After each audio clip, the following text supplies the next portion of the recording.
이 아침에 우리에게 주시는 말씀은 사도행전 4장 1절에서 12절까지 말씀입니다. 사도행전 4장 1절에서 12절까지 말씀을 오늘 본문을 통해서 베드로의 세 번째 설교라는 제목으로 오늘 말씀의 은혜를 같이 나누겠습니다.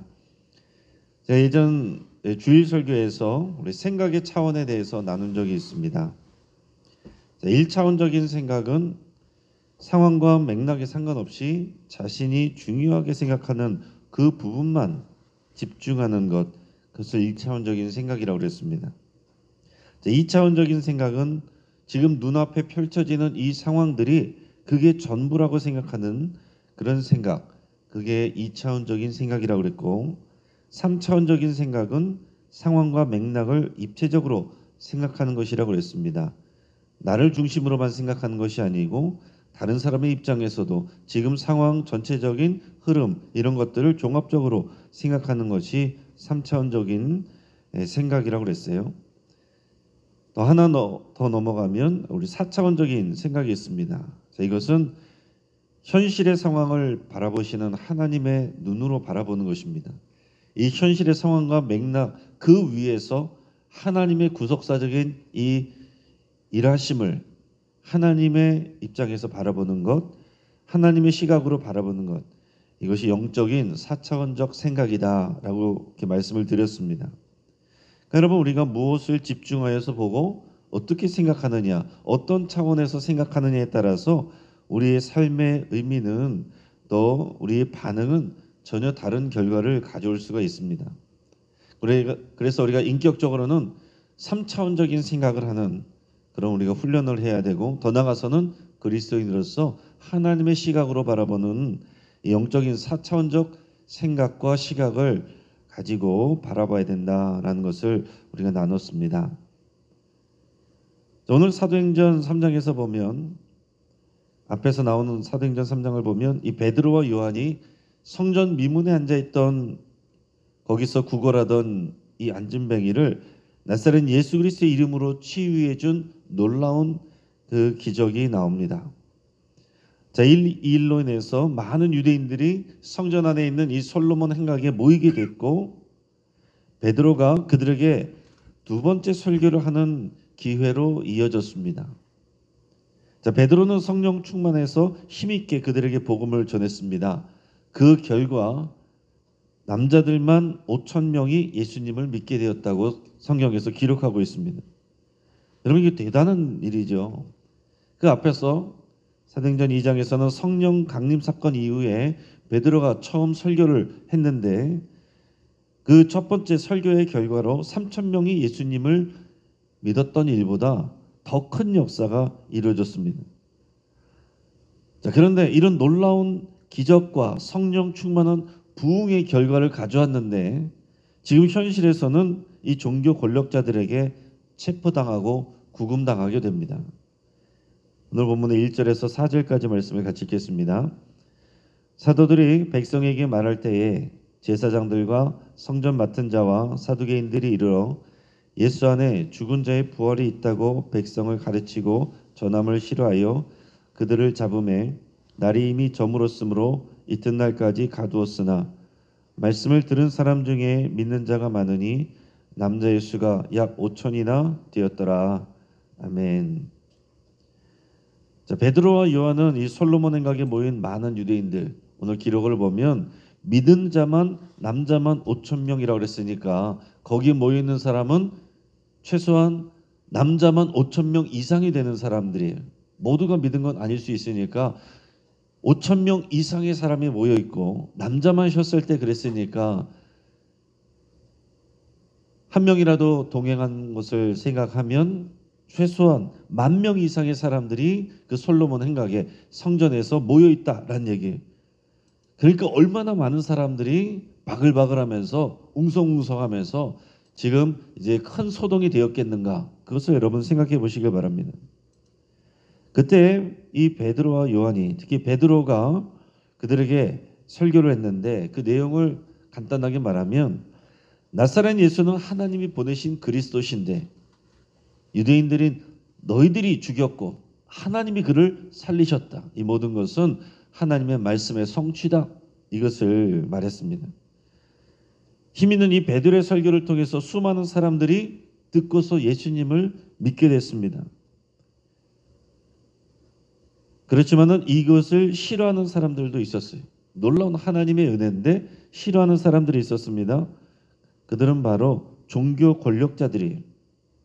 자, 베드로가 설교하고 있는 곳에 이 제사장들이 성전 경비 책임자들, 오늘 성경에서는 성전 맡은 자라고 되어 있습니다. 성전의 경비를 책임지는 사람들을 대동하고서 또 사두개인들과 함께 그곳에 나타났습니다.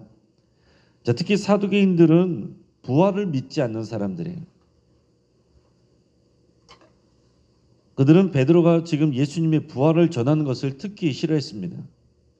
그리고 제사장들은 자신들의 권한 영역인 이 성전에서 지금 수많은 사람들을 모으는 것도 기분 나쁜 일이고, 얼마 전에 자신들이 죽게 한 예수님이 부활했고 그분이 바로 그리스도라고 선포하는 것 그 자체가 또한 화가 나는 일입니다. 또 이 일로 인해서 이 회중들이, 이 많은 사람들이 동요하고 일어난다면은, 밀란이라도 난다면 정말 그들에게는 이제 큰일 나는 겁니다.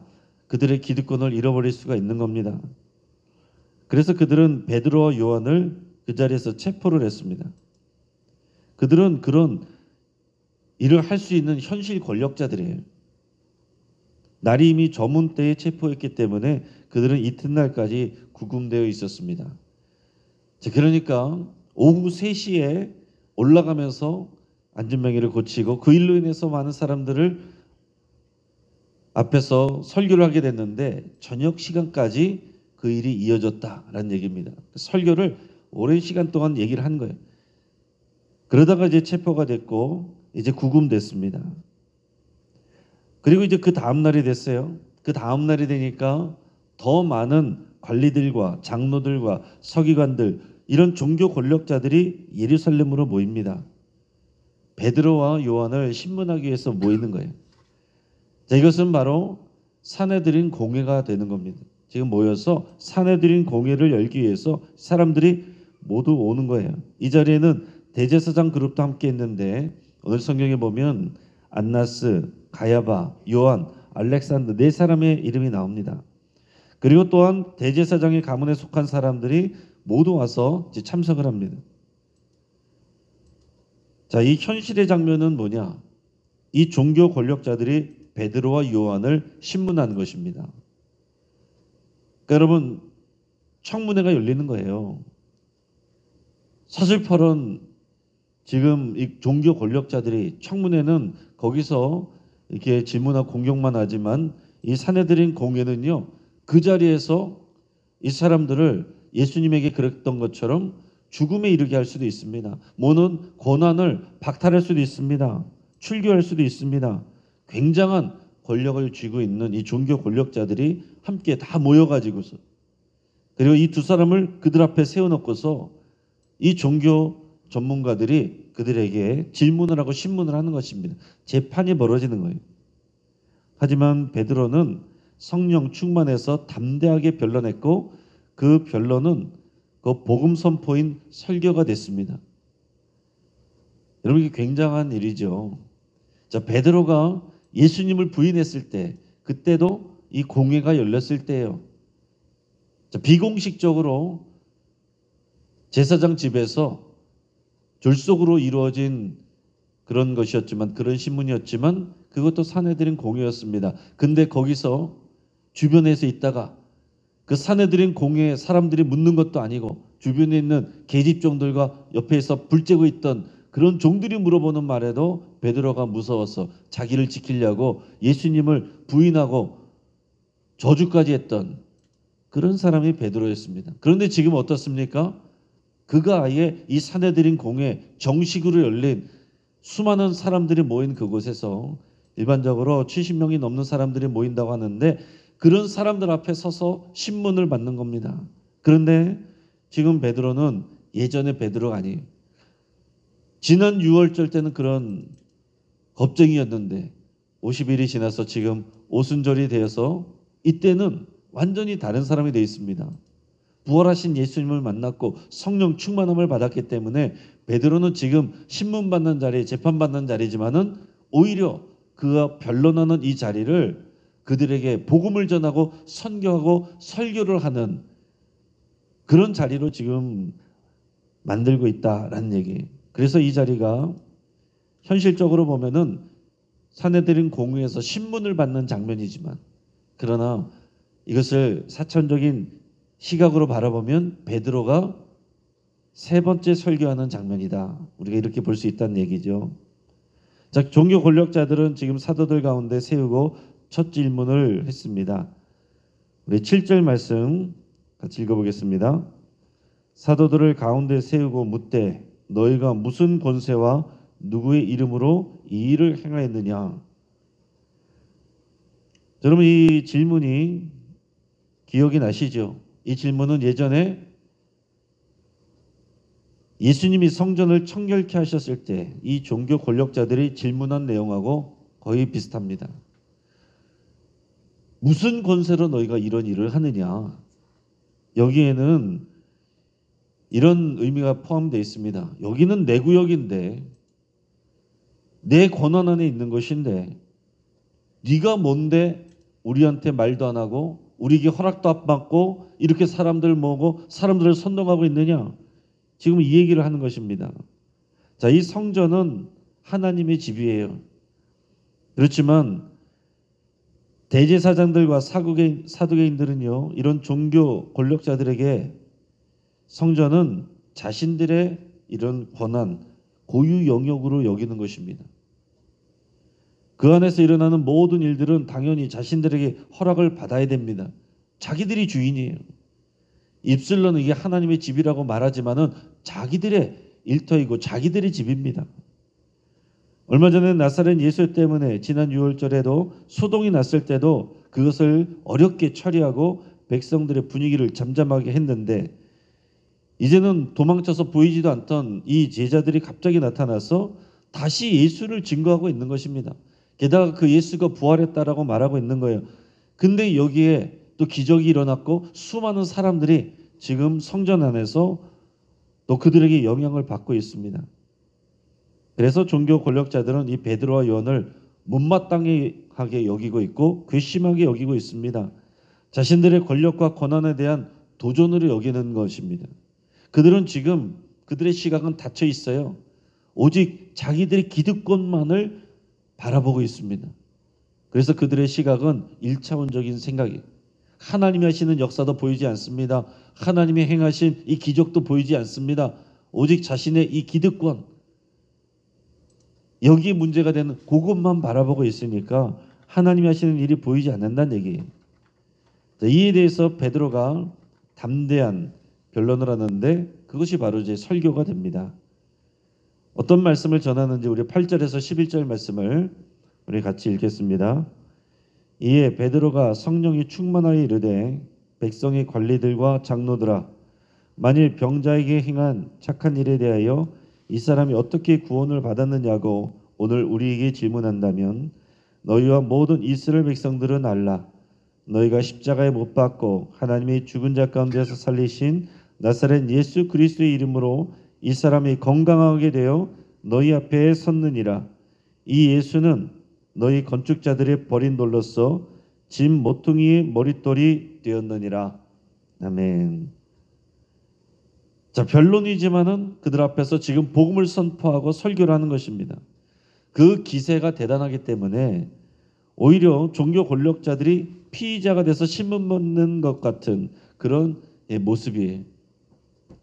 베드로의 이 설교 내용을 간추리면 이렇습니다. 자, 첫째로 안진뱅이를 일으켜서 치유한 일은 착한 일이다. 그것을 가지고 왜 시비 거느냐라는 얘기죠. 착한 일이고 선한 일이고 하나님이 행하신 일이라는 얘기예요. 자, 두 번째로 그가 어떻게 구원을 받았느냐고 묻는다면 여기 있는 종교 권력자들과 유대인들이 십자가에 못 박고 하나님이 죽은 자 가운데서 살리신 이 나사렛 예수 그리스도의 이름으로 이 사람이 건강하게 되어서 이 자리에 서 있는 것이다. 여러분, 이렇게 선포합니다. 놀라운 얘기죠. 여러분, 이 얘기를 이렇게 대놓고 사는 것은 정말 자신들의 위험을 생각하지 않는 겁니다. 그리고 세 번째로, 예수는 종교 권력자들과 유대인들이 시편 118편에 나오는 건축자들이 버린 돌로서 집 모퉁이 머릿돌이 되셨다라는 얘기. 그러니까 예수님이 성전의 모퉁이돌이요 구원의 모퉁이돌이다. 그리고 그 시편 118편에 나오는 그 돌을 버리는 건축자들이 바로 너희들이다. 이것을 대담하게 공격적으로 선포를 하는 것입니다. 그리고 나서 결론적으로 12절을 말씀합니다. 12절 같이 읽겠습니다. 다른 이로서는 구원을 받을 수 없나니 천하 사람 중에 구원을 받을 만한 다른 이름을 우리에게 주신 일이 없음이라 하였더라. 아멘. 여러분, 히브리서 4장 12절 아주 중요한 말씀이고 우리가 잘 아는 말씀입니다. 근데 여러분, 우리가 이 말씀을 지금 이 시대에도요, 교회가 이렇게 많은 이 시대에도 믿지 않는 사람들 앞에서 하면 사람들 앞에서 미움받습니다. 사람들이 싫어합니다. 천하 사람 중에 구원을 받을 만한 이름이 예수 그리스도 이름밖에 없고 다른 이로서는 구원을 받을 수 없다. 이 말 하면 사람들이 다 미워하고 싫어합니다. 그런데 여러분, 이 내용을 우리에게는 친숙하고 너무나도 좋아하는 이 말씀을 이 베드로가 누구 앞에서 했는지, 어떤 자리에서 했는지 여러분 곰곰이 다시 잘 생각해 보시기 바라요. 사내들인 공회가 열린 자리, 정말 자신들의 생명도 벌할 수 있는, 자신들의 모든 고난을 손해볼 수 있도록 박탈할 수 있는 이런 살벌한 이 사내들인 공회에서 자신들을 신문하고 있는 종교 권력자들, 현실의 권력자들을 향해서 다른 이로서는 구원을 받을 수 없나니 하나님께서 우리에게 구원을 받을 만한 이름을 예수 외에는 주신 일이 없다. 이 예수님의 이름이 오직 구원의 이름이고 그리스도의 이름이다. 이것을 이렇게 담대하게 선포를 하는 것입니다. 그래서 이 베드로의 변론은 피고의 힘없는 변론이 아니라 힘있는 설교가 됐습니다. 그래서 여러분, 이 현실 장면만 본다면 어떻습니까? 베드로와 요한은 병자를 치유해주고 또 간절하게 복음을 전하고 설교했는데, 주를 위해서 이렇게 수고를 했는데 현실은 체포당하고 구금당했습니다. 신문받습니다. 현실적으로 보면 너무 억울하고 속상한 일이죠. 그러나 이것을 사차원적인 생각으로 바라보면 어떻습니까? 오히려 이 변론의 시간을 설교의 기회로 삼고 있는 것입니다. 하나님이 일하고 계시는 거예요. 베드로는 부활하신 예수님을 만났고 예수님에게 사명을 받았고 성령 충만을 받았기 때문에 오히려 자신이 피해를 보는 이런 어려운 변론의 자리도 설교의 자리로 만들 수 있었다라는 얘기입니다. 그래서 종교 권력자들이 현실에서는 종교 재판을 하는 그 심판자인 것 같지만 영적으로 보면 오히려 베드로가 그들을 신문하고 선포하는 재판장처럼 보입니다. 이것이 바로 예수님의 증인으로 사는 성령 충만한 자들의 모습이에요. 여러분, 주를 위해 애쓰고 수고하다가 우리도 사람들에게 오해받을 수도 있습니다. 공격받을 수도 있습니다. 손해볼 수도 있습니다. 어려움도 당합니다. 그것을 이상하게 생각하지 마시기 바랍니다. 우리가 주와 함께 영광을 받을 것인데 주와 함께 고난을 받고 우리 예수님께서 오해를 받고 또 공격도 받으셨는데 우리도 주 안에서 얼마든지 그럴 수 있는 거예요. 그것을 이상하게 생각하지 마시기 바랍니다. 그리고 언제나 당당할 수 있기를 바랍니다. 그것을 오히려 영광으로 생각할 수 있기를 바라요. 신문 받는 자리를 오히려 복음을 선포하고 설교하는 자리로 우리도 만들 수 있습니다. 우리가 어려움 당하는 자리를 영광으로 여기고 오히려 그 자리를 하나님의 역사가 이루어지는 그 현장으로 바꿀 수 있다는 얘기입니다. 우리가 오늘 질병에 걸리고 어려움을 당하여도 그것으로 인해서 하나님의 일하심과 영광을 나타낼 수 있습니다. 믿지 않는 우리 가족들 때문에 눈물 흘려 기도하는 이 자리지만 그러나 그 기도를 통해서 오히려 하나님의 역사가 일어나는 통로가 될 수 있는 거예요. 오늘 본문의 내용을 아는 것으로 만족하지 않고 베드로와 요한처럼 성령 충만한 예수 그리스도의 증인으로 살아가시기를 주의 이름으로 축복합니다. 같이 한번 기도하겠습니다. 오늘 말씀을 붙잡고 함께 기도할 때 우리가 신앙생활 중에 겪는 어려움이 있으면 여러분 하나님 앞에 다 맡겨드릴 수 있기를 바랍니다. 우리가 신앙생활하는 것 항상 영광받고 우리가 칭찬받고 하는 것은 아닙니다. 때로 오해받고 때로 공격을 받기도 하고 비난을 받기도 하고 손해를 볼 수도 있습니다. 그러나 주 안에서 기뻐하십시오. 그것이 오히려 하나님 앞에서 상급이 됩니다. 모든 상황을 하나님의 눈으로 바라보기로 여러분 결단할 수 있기를 바랍니다. 성령 충만한 예수님의 증인으로 살기로 결단할 수 있기를 바랍니다. 우리가 그 일을 할 때에 하나님께서 우리 필요한 모든 것들을 더하여 주십니다. 우리 주변의 환우들과 여러분들의 치유를 위해서 함께 기도하시고 우리 최기철 언론 목사님과 어르신들을 위해서 함께 기도해 주시고 우리 복음을 힘있게 그리고 지혜롭게 전하는 우리 영신교회와 성도님들 될 수 있기를 위해서 함께 기도할 때에 우리 주여 한번 부르짖고 합심해서 함께 기도하겠습니다.